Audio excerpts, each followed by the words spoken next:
A young man with spiked, dark hair and a sharp, determined gaze bid farewell to his father, announcing his departure. He wore a simple dark kimono tied with a thick rope belt, looking ready for the journey ahead. The story shifts back 2 years, reflecting on the state of the world. The protagonist recalls his homeland, a place called Dong-A, which had suffered a devastating defeat in a great war.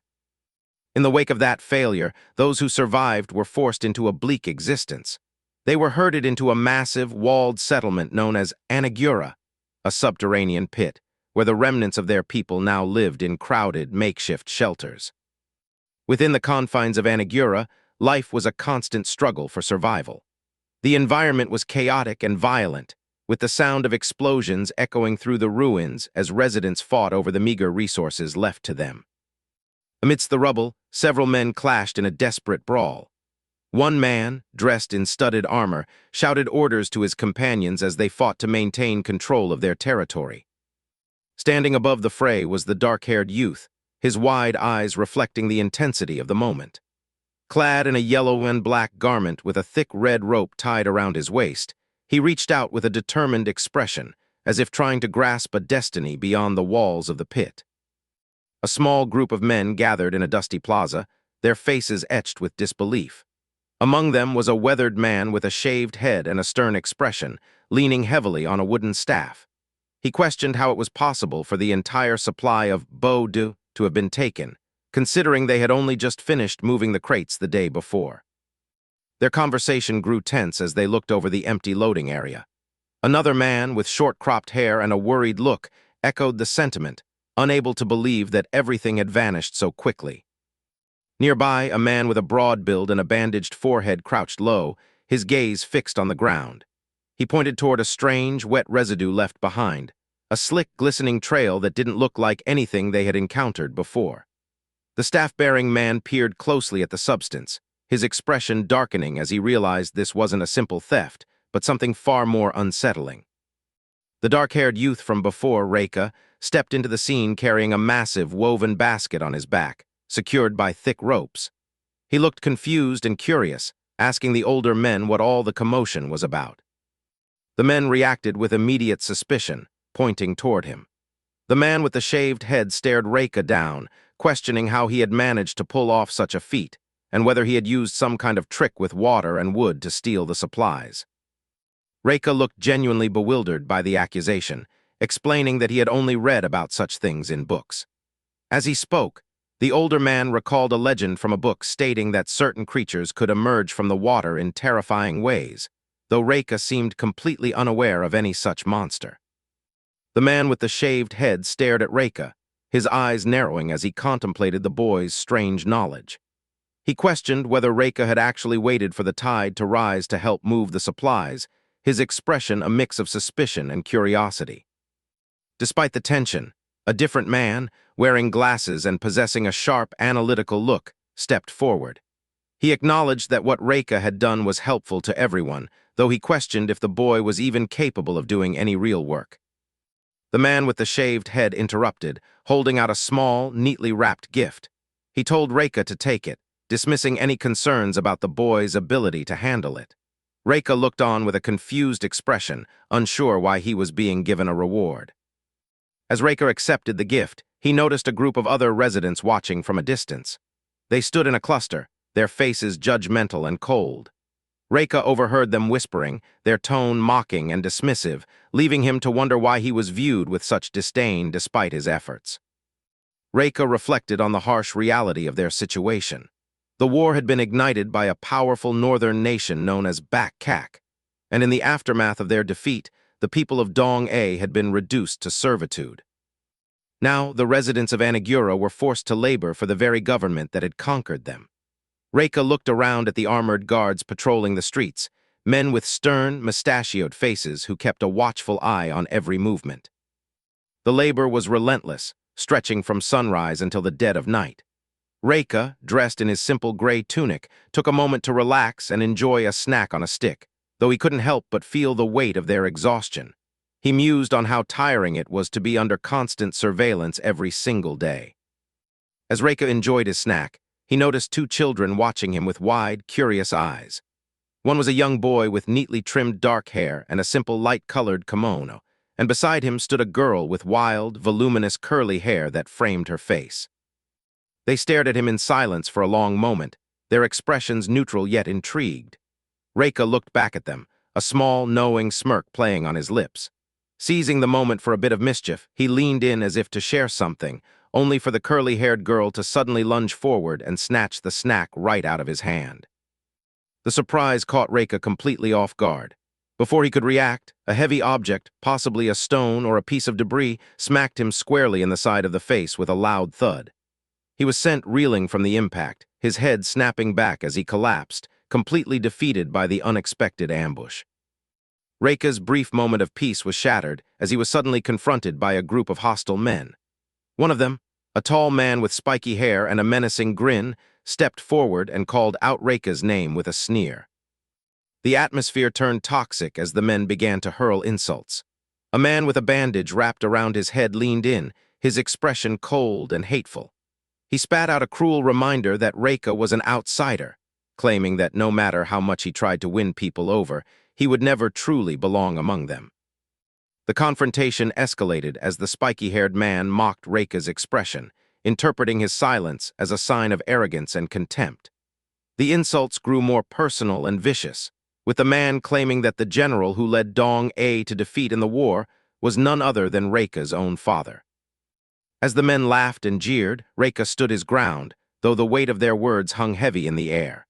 From a distance, others watched the scene unfold, their voices echoing the same sentiment, that Reika was nothing more than the son of a failure, an outsider born from a legacy of defeat. The spiky-haired man's rage boiled over as he accused Reika's father of being a traitor who surrendered the land to the enemy. With a menacing look, he gripped Reika's collar, questioning if the boy thought he could simply escape his family's disgraced legacy. The man's face twisted into a cruel smirk as he prepared to strike, declaring that he would show no mercy to the offspring of a betrayer. He loomed over Reika, intending to physically beat the outsider into submission. However, the tension was suddenly broken by a chaotic scene nearby. People began screaming in a panic, calling out for someone named Anne Gashin.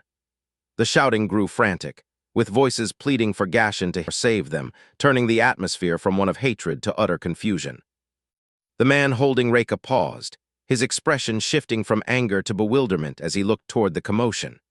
Nearby, a guard with a stern face and a heavy build shouted at the crowd to stop fooling around and get back to work, leaving Reika momentarily forgotten in the midst of the turmoil.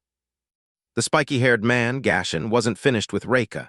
He snarled, reminding the boy that he hadn't forgotten the look on his face from before and warned him to just wait and see what was coming. Reika, however, remained unfazed, simply replying that he didn't care.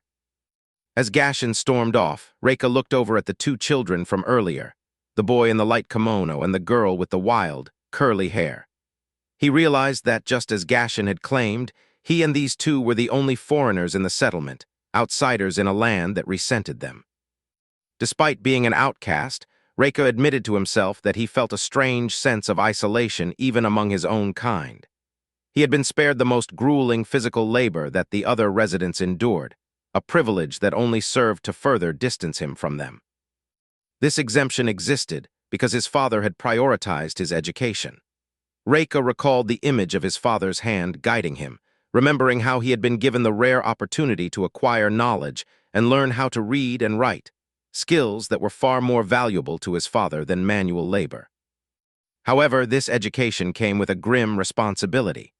Reika revealed that his actual place of work was not in the fields or the factories, but in a cold, desolate room filled with rows of stone slabs. He stood in a morgue, surrounded by the lifeless bodies of those who had succumbed to the hardships of Anagura. He looked down at a particularly weathered corpse, a man with pale skin and vacant eyes, whose body was beginning to waste away. With a somber expression, Reika bowed his head and whispered an apology to the deceased for arriving late. He approached the body with a focused, professional air, revealing that his role in the settlement was that of a mortician. As he prepared to begin his work, he looked at the tools of his trade. Despite his youth, Reika had become skilled in the art of the scalpel, performing the quiet, lonely task of tending to the dead in a place where life was cheap and death was an everyday occurrence. Reika's somber mood was abruptly shattered when he was startled by a loud voice. He jumped back in fright, his face contorted in a scream as he encountered an elderly man with a long, flowing white beard and spectacles. The old man, dressed in heavy robes and holding a tool, scolded Reika for arriving late. The atmosphere in the morgue was far from peaceful, complained about the lack of comfort for the dead. The man expressed his disgust, questioning how anyone could possibly stand to work on corpses. The elderly man, who was revealed to be a priest, dismissed their complaints with a gruff attitude, claiming that they were simply creating labor for themselves. He turned his attention back to Reika, who now stood beside him acting as his assistant. With a focused expression, Reika consulted a book, listening as the priest gave him directions to the western side of the facility to attend to more remains. The priest worked with methodical precision, pressing a heavy seal onto a piece of parchment to finalize a document. He sighed with satisfaction, noting that another task was complete. As he finished, the priest's mood shifted from professional to eccentric. He began ringing a series of small handbells with frantic energy, the clatter filling the room as he leaned in close to Reika. With a wild look in his eyes and his white beard bristling, he announced that he was granting a temporary spiritual authority. Reika looked up at the old man, bewildered, as the priest continued to shake the bells. Suddenly, Reika was thrown backward by a violent force, his body slamming into the ground.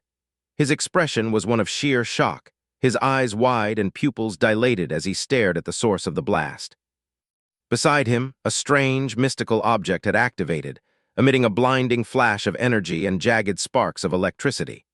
It looked like a ritualistic charm or a spiritual tool, pulsing with an unstable power that had just knocked the young man off his feet. As he recovered, Reika reflected on the nature of the priest's teachings. He recalled that the old man practiced a powerful art called Hun Thuet, a technique capable of manipulating the spirits residing within the physical objects of the world. Originally, this art was meant to be a mercy, used to guide the souls of the deceased back to their homes. However, in the bleak reality of Anagura, the practice had been twisted. The techniques were now being used for manual labor, turning the dead into mere tools for construction. Reika reflected on the teachings of the priest, who explained that when a person dies, their soul departs for the heavens, leaving behind a physical shell known as Fatch. According to the priest, by using specific charms and techniques, a practitioner of Hun Thuet could insert a synthetic soul into this empty shell to replace the one that had left. This process allowed them to reanimate the corpse, turning it into a Quang Thai.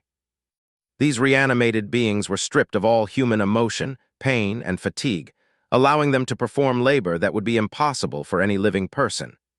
Reika looked on as one of these hulking, gray-skinned figures hauled massive stone blocks with ease, its expression vacant and robotic.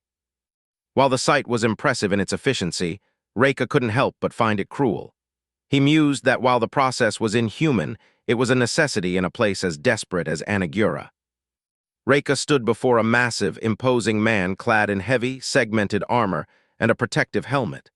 The soldier's face was twisted in a shout, his voice booming as he demanded 10 more Quang Thai immediately. Reika looked up at the soldier with a calm, almost analytical expression. He remarked that the efficiency and power of the Bak Kak people were truly logical, seeing how they utilized every resource, even the dead, to maintain their grip on the city. The soldier didn't care for the boy's philosophical observations. He barked back, dismissing Reika's comments and ordering him to hurry up, insisting that this particular request was separate from the usual supply quota. With a piercing gaze, watched the exchange with a look of disdain. He muttered to himself about how the Bak Kak were nothing more than cunning opportunists, finding it repulsive how they manipulated the deceased for their own gain.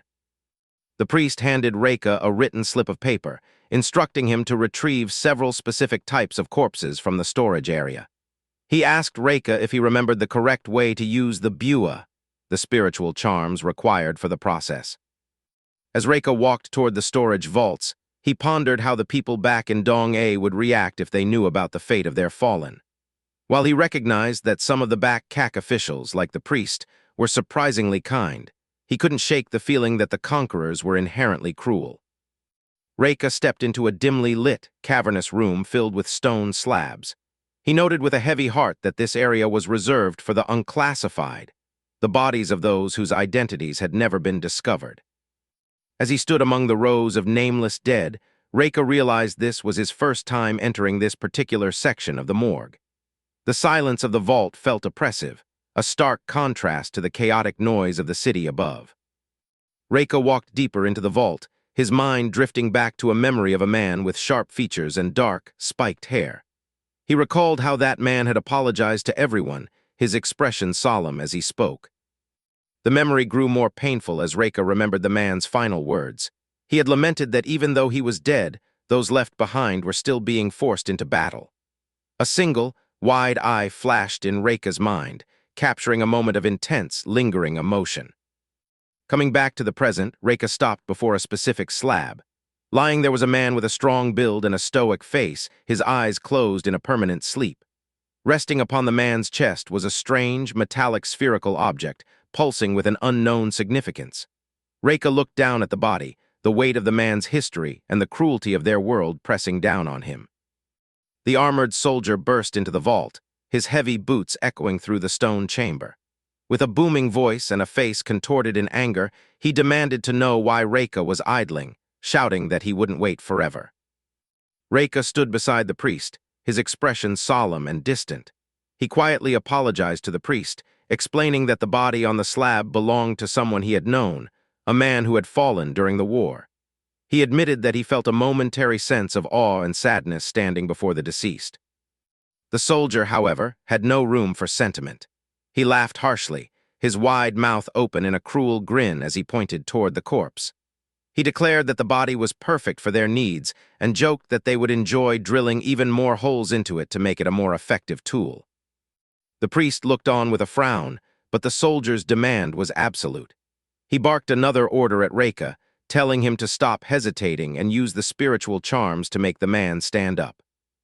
The scene shifts. He is seen with a gaze of intense focus, his sharp eyes narrowed as he prepares for what lies ahead. He is at home, where he carefully places a small object on a stand. A woman with her dark hair tied back in a neat bun watches him from the doorway, her expression soft yet tinged with concern as she observes the young man. As Reika steps outside into the quiet village street, lined with traditional wooden houses, he carries a heavy basket on his back. He stops for a moment, holding a mysterious, dark metallic sphere with intricate carvings in his hands. He stares down at the object with a mixture of reverence and determination. After a final moment of silence, he turned and stepped out into the village street. As he walked, a loud voice called out to him, breaking the quiet of the morning. Reika stopped and looked back, his expression shifting to one of wariness as he wondered who was interrupting his departure. Turning around, he found himself face to face with Gashin, the same spiky-haired man from the settlement, though appearing here in a different context.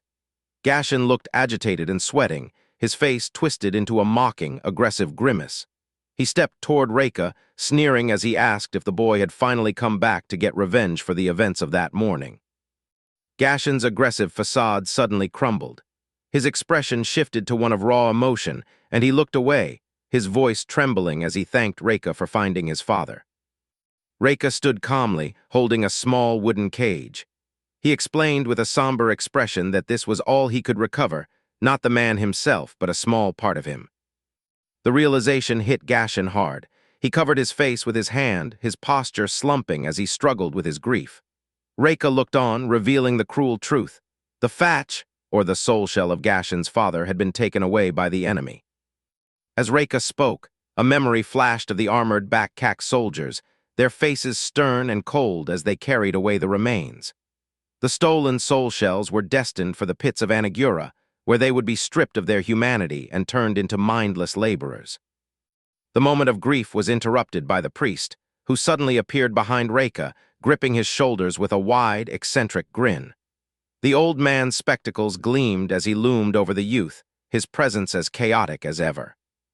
Gashin, still shaken, tried to bring up the events of the morning, his expression now a mix of embarrassment and lingering agitation. Reika responded with a simple, non-committal hum, seemingly uninterested in dwelling on their earlier clash. As Reika turned to leave once more, he walked away from the village houses and into the bright light of the day. He didn't look back as he departed, leaving behind a memory of himself lounging lazily on a wooden porch under the midday sun, a stark contrast to the heavy burden he now carried. Reka reflected on the people of his home, remembering the man who had been Gashen's father. He recalled how the man had been one of the first to settle in the land, treating Reka and his father with genuine kindness and warmth. Despite that kindness, Reka's life had been far from easy. He thought of the other villagers who had always treated him poorly, as well as the children who constantly pestered and tormented him. Even the men who seemed friendly on the surface often looked down on him, viewing him as little more than a beast of burden. As he walked, a cynical thought crossed his mind. He mused that everyone in his village seemed exactly the same, wearing masks of goodness that couldn't hide their true, ugly natures. To Reka, their kindness was a sickness that no medicine could possibly cure. He acknowledged that while he was viewed as an outsider, he didn't mind. In his own mind, he was different from them, possessing a clarity and a coldness that separated him from the hypocrites he left behind. Reka's outward calm hit a reservoir of intensity. In a sudden burst of exertion, he gripped the heavy support beams of a structure, his muscles bulging and skin glistening with sweat as he strained against the weight. His face was twisted in a grimace of pure effort, teeth clenched and eyes focused. He pushed himself to the absolute limit, using the physical pain to ground himself and sharpen his resolve. As he struggled, he reflected on the good people he had left behind. In his mind, those who claimed to be virtuous were the ones who deserved to suffer the most, believing that those who mask their cruelty with kindness are the ones who truly deserve to be crushed. Every single day, Reka pushed his body to the absolute brink, training his muscles until they were hard as stone. His discipline was relentless. He spent his hours memorizing the faces and mannerisms of the guards and meticulously mapping out every path and corridor within the settlement. He didn't stop at physical strength. Reka secretly gathered and prepared a cache of sharp weapons and stored away enough spiritual charms to trigger a massive disruption when the time was right. Every drop of sweat and every sleepless night was part of a larger hidden design. He had spent years secretly drafting a daring escape plan, a jailbreak designed to shatter the walls of Anagura. While the other residents lived in hope that a savior would one day arrive to liberate them, Reka knew better. He glared ahead with a fierce, burning intensity, his face twisted in a snarl of determination. He didn't want a savior. He would be the one to tear the gates down and force everyone out of that hellhole himself. The silence of the settlement was suddenly shattered by the thunderous clang of a massive bell. A heavy mallet struck the metal with violent force, sending a signal that echoed through every corner of the pit. The sound triggered immediate chaos.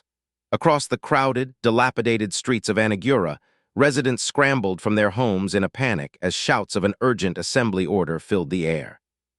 Reka, shirtless and glistening with sweat from his training, stood frozen for a moment, his eyes wide as he processed the alarm. He looked toward the noise, his expression tense. As he turned to face the commotion, the light caught his lean, muscular build, the result of years of hidden discipline. On the table beside him lay a large, heavy blade, a silent reminder of the preparations he had made for the day he would finally break free. The people of Anagura gathered in a massive, curved plaza, their numbers filling the space as they looked up toward the high walls. Standing atop the ramparts, 3 figures held torches high, their light flickering against the darkening sky. One of the officials, a burly man with a stern expression and heavy armor, stepped forward to address the crowd. He began by acknowledging the hard work and perseverance the citizens of Dong-A had shown during their time in the pit. His voice boomed across the plaza as he made a shocking announcement. He declared that starting this very moment, all the residents were officially becoming citizens of Bak-Kak. The crowd listened in stunned silence as the official explained that they would be moved to a new settlement. With a cruel twist of irony, he claimed that in this new place, the people would finally be granted freedom. Reka stood among the throng, his face clouded with confusion and suspicion, wondering what this sudden mercy actually entailed. The people of Anagura were marched out of their subterranean prison and into the open air. They traveled in a long, weary procession through a desolate landscape of jagged cliffs and sparse vegetation under a starlit sky. Reka walked among the crowd, his expression wary. He looked around at the oppressive darkness of the wilderness, noting with unease that there were no lights to be seen in any direction, leaving them isolated in the void. He couldn't help but question the officials' promise of freedom. He wondered if this relocation was truly a gesture of mercy, or if it was simply another calculated move by the Bak-Kak to control them. Walking beside him, a kind-faced woman with a gentle expression looked at Reika with a soft, encouraging smile. She admitted that it was hard to believe they were being given a new place to live, but she told the boy that if it were true, they simply had to do their best to keep surviving. Reika looked up at her, his gaze softening as he gave a quiet, hesitant agreement. The procession came to a sudden halt under the vast, starlit expanse of the night sky. The silence was shattered as guards began barking orders, commanding the refugees to stand in formation. Reika stood among the displaced people, his dark, spiked hair blending into the shadows as he surveyed their surroundings. He looked around in bewilderment, realizing they had been brought to a desolate, empty field. There were no buildings, no shelters, and no signs of the new settlement they had been promised. As the guards tightened their grip, the rules of their new existence were made clear. They were forbidden from speaking privately or gathering in groups, forced into a rigid, isolated formation. Reika watched the surrounding crowd, seeing the same confusion and dread reflected in the eyes of his fellow countrymen, as they realized they had simply been moved from one open-air prison to another. Reika stood in the middle of the desolate field, observing the strange arrangement of the crowd. The Bak-Kak guards had forced everyone to stand at precise intervals, roughly 10 feet apart, ensuring that no two people were close enough to communicate. As he looked around, Reika realized this wasn't just about preventing conversation. He deduced that the spacing was a tactical move to completely neutralize any chance of the people using Silver and Link abilities to connect or coordinate. Despite the rigid formation, Reika noticed something odd about the logistics. He watched as the displaced people were lined up like cargo, wondering what the true purpose of this relocation was. His gaze shifted toward the horizon, as he questioned what the Bak-Kak actually intended to do with such a massive number of people in the middle of nowhere. A figure of imposing presence appeared, riding a powerful horse atop a ridge that overlooked the assembled crowd. He was a man of striking appearance, with long, flowing, wavy hair that cascaded over his shoulders and a calm, composed expression. He wore ornate armor and a dark cloak, flanked by stoic guards holding torches that cast long, flickering shadows. Reika looked up at the man, his eyes wide with a sudden, sharp realization. The presence the man radiated was unlike anything he had encountered before.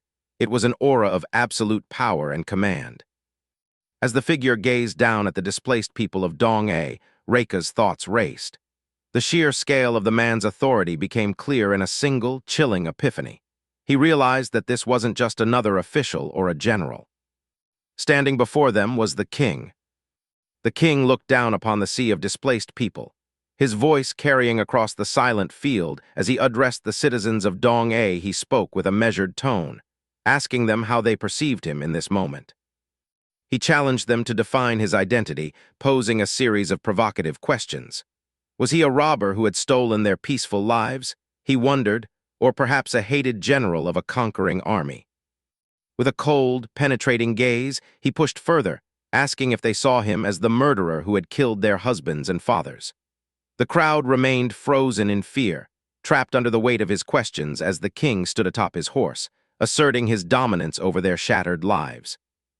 The king finally descended from his horse, his long, wavy hair billowing around him as he stepped onto the dusty earth. He stood before the silent crowd, his ornate cloak draped over his shoulders, exuding an aura of effortless power. Reika watched him closely, his expression tense and guarded. He could feel the weight of the king's presence, a gravity that seemed to press down on everyone surrounding him. With a calm, almost conversational tone, the king admitted that while he understood why he was hated, he was not looking for their affection. Instead, he revealed a specific purpose for this gathering. His gaze swept across the masses as he announced that he was searching for a particular person, someone who possessed knowledge of a secret that only a few still remembered. The king stood before them, his gaze cold and unwavering. He spoke of equality, claiming that every single life possesses the same inherent value, regardless of whether they are a peasant or a royal. He mused that in the eyes of time, no existence is more significant than another, and that the pursuit of power is often a meaningless endeavor. As he spoke, he looked out over the frightened faces of the Dong-A people, his expression one of detached superiority. With a sudden shift in tone, he announced his true identity. He revealed himself as the King of the North, Kaiwu Enku. He declared with absolute certainty that he would be the one to provide the answers to their suffering and bring a definitive end to their struggles, his voice echoing with a power that left no room for doubt. The announcement of Kaiwu Enku's identity sent a shockwave through the crowd. Reika stood amidst the displaced people, his gaze fixed upward, his expression one of deep contemplation as he processed the king's words. Around him, the back Kak guards remained in a rigid, disciplined formation, their armored figures like statues in the dim light. The contrast between the terrified refugees and the unwavering soldiers underscored the absolute power the king held over them. Reika looked toward the night sky, his mind racing. He questioned the nature of this man, wondering if he truly was the North Star of their world, a guiding light, or something far more dangerous. The silence was shattered as Kaiwu Enku moved with blinding speed. With a fluid, devastating motion, the king unsheathed his blade and swung it in a massive arc, a brilliant flash of steel cutting through the darkness.